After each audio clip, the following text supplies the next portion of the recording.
Good afternoon, ladies and gentlemen. What I'm just going to attempt to do in the next 10 or 15 minutes is just to give you a flavour of the West Midlands office market. Much as you would imagine is activities focused on Birmingham particularly, but just to try and broaden that so you get a West Midlands-wide perspective and to hopefully leave you with the thought or the message that there are plenty of opportunities out there in the office marketplace for inward investments, whatever size, scale or locational requirements that those investors may have. So just to kick off, obviously most of the activity surrounds central Birmingham. The little area at the bottom there without the label on, despite it saying M40 below, is really Birmingham's major sort of out-of-town market, which is known colloquially as the M42 corridor. And then I'll just touch on Wolverhampton and Coventry to try and give a little bit of a spread about activity and where those opportunities lie. So if we take a look at Birmingham city centre, Birmingham's got a total office stock of nearly 18 million square feet. Over 5 million of that is less than 20 years old and grade A, so it's good quality stock. There's an overall 12% vacancy rate, which sounds quite a high figure, but actually in relation to the grade A, the key end of the market really, that's just 2.5% vacancy. So just about 1 year's supply available in terms of the average annual take-up. Just under 580,000 square feet now under construction and available. So the market really is in pretty good equilibrium. We haven't got an oversupply. We could do with a bit more demand, but everybody will always ask for that. If we just look back over the last 20 years, you can see from the red line on the right-hand side, we had a record level of take-up in office space in Birmingham last year with just over 1 million square feet. And those averages are now up at around 650,000 square feet per annum. So pretty healthy. Highlighted sectors for the last year or 2 years. A lot of requirements on the back of HS2, as you'd probably expect and understand. A lot of requirements in the serviced office market, which again is very much a trend at the moment. And positively, some inward investment and a major government requirement from HMRC, effectively. Rents in the city centre are £33 per square foot at the moment. We're back to where we were pre-recession. They're moving on to 34, 35, I would say, within 12, 18 months, and maybe beyond. That's the feeling you get at the moment. And whilst yields aren't quite at an all-time low, they're probably at 4.75% at the moment. So other than construction costs, then on that basis, development is reasonably viable. So if we just have a look at the opportunities for inward investors, occupiers, as I mentioned, there's 3 buildings under construction at the moment in the city core. The first is 2 Chamberlain Square, 167,000 square feet as part of the Paradise development by Hermes, Birmingham City Council, CCP, and development managed by Argent.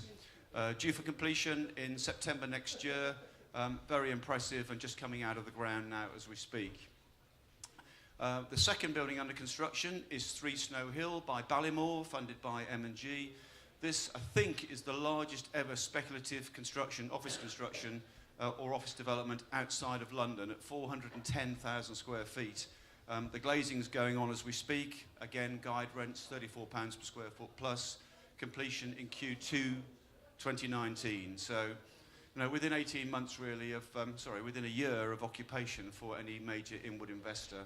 And just in 2 Snow Hill there, just to mention, that was the building that HS2 moved into when they undertook their North Shoring move from Canary Wharf to Birmingham and acquired 100,000 square feet, just to give it some context. And then thirdly, 103 Colmore Row, Sterling Land and Rock Spring, 229,000 square feet, a tower building on the site of the old NatWest building, which we understand are told a building contract has been placed. So again, completion Q3 2020. So those 3 buildings make up our current stock in trade in terms of buildings under construction. Just looking at a couple of pre-let opportunities that are very relevant. This is a site called Arena Central, very close to Paradise and Centenary Square, where already 2 buildings are occupied. Sorry, not quite occupied, have been pre-let. The first being number 2 here to HSBC for their new ring-fenced retail bank HQ. Again, moving out of Canary Wharf. That opens, I think, in May this year. And then secondly, the HMRC requirement that I mentioned a little bit earlier on, 285,000 square feet. That's the government property unit as it was, or GPA as it is now, having made that acquisition, and that building's under construction. So this building here, 1 Arena Central, which you can see there, is capable of being delivered within 2 years. at something just over £30 per square foot, and it's 140,000 square feet, subject to funding. And then finally in this category, another building at Paradise, 1 Centenary Way, which has just been granted planning consent, 270,000 square feet, a very different style of building, looking back at Paradise Circus from Centenary Square with the Hall of Memory there on the left-hand side, and that there is the new PwC building at Paradise. 270,000 square feet, no guide rent yet, but something quite special and quite different. And then finally, just an addition to mention here, this is Edgbaston, which is about 1.5 miles from the traditional city core to the west. For the first time in a long time, some quite big plans for office development in Edgbaston as part of something called New Garden Square. Major proposal by Calthorpe Estates, up to 600,000 square feet of offices, 400 resi units, hotels, etc. So it would be great some 20 or 30 years, 40 years on from the last major development in Edgbaston if we start to see some major activity there as an alternative to the prime city core.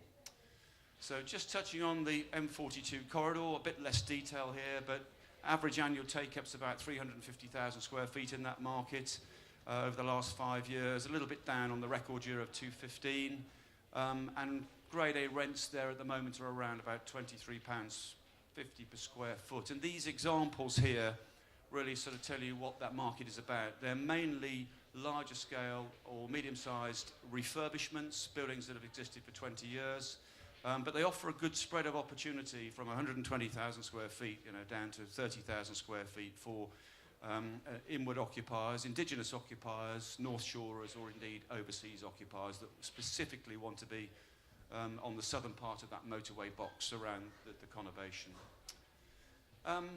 Just moving to Coventry, really, and this is quite interesting because obviously with rents in the rest of the West Midlands outside of central Birmingham with the M42 corridor, office development is a challenge in terms of viability, particularly the way building costs have gone in recent years.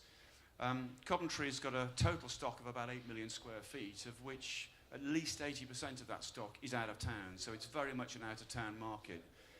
In fact, I think the last building that was speculatively constructed in Coventry was done so in 1989, so you can see how long it is since we've seen city core speculative office development in Coventry city centre.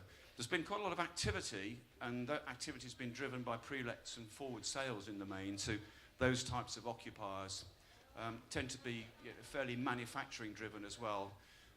The Financial Ombudsman Service was an interesting one, just in talking about the availability of offices and the opportunity to net those inward investors. These guys came on the scene in Coventry and within 8 weeks had done a deal in Coventry City Council's own headquarters building. So Coventry gave up 25,000 square feet of their own building to accommodate them. And as I say, that deal was signed, sealed and delivered in 8 weeks. So if that accommodation hadn't have been available, then it would have gone somewhere else. It may have gone to the East Midlands, because I think there were a couple of cities in the East Midlands on their shortlist, but it could have gone somewhere else. And that just demonstrates the point that if you've got the stock, without there being an oversupply, you'll heighten your chances of securing these inward investments or north-shoring investments to a great extent.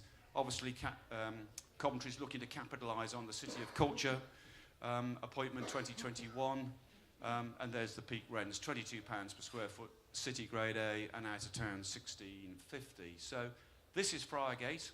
Now this building that's the City Council's building there, which they are owner-occupiers. This is the second building in this 3 million square foot scheme, adjacent to Coventry Station, effectively creating a sort of new central business district for Coventry. This building extends to 140,000 square feet. It's got planning, pre-lets kind of from 50,000 square feet, maybe less.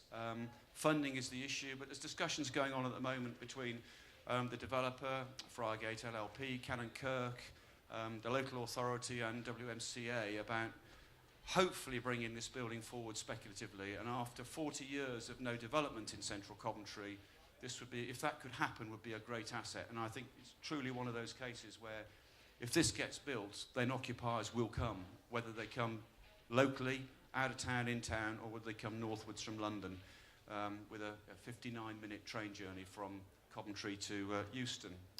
So that's an example about hopefully how we'll see some development being brought forward speculatively in a location that traditionally is very difficult to make viable. And really a feather in the cap for Wolverhampton here to round up.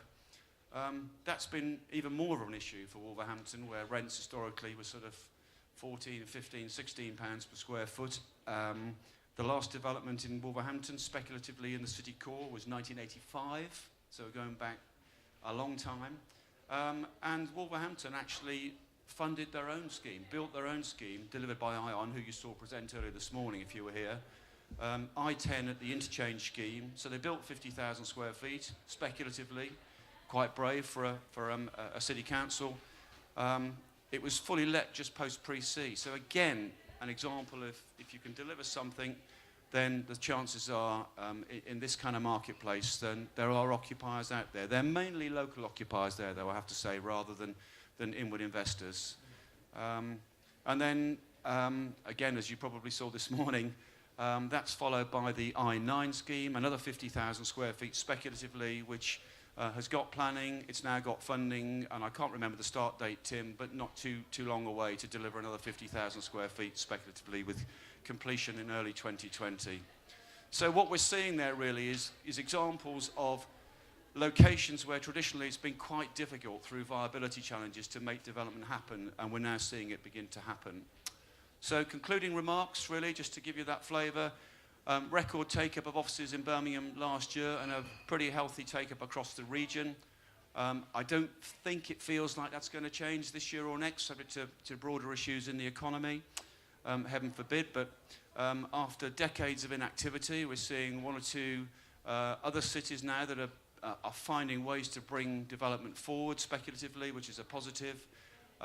There's readily available options for inward investors in many of these locations, and that's, I think, the key message to set the scene for the next sessions.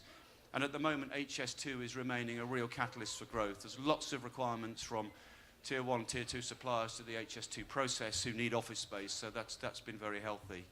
And probably just to conclude, I mean, it feels to me after 30 years in the regional office market, particularly the Birmingham office market, the prospects for Birmingham and the region feel as good as it's been for many a good year, really. And I think, as has been said lots of times in these presentations, now's the opportunity to capitalise.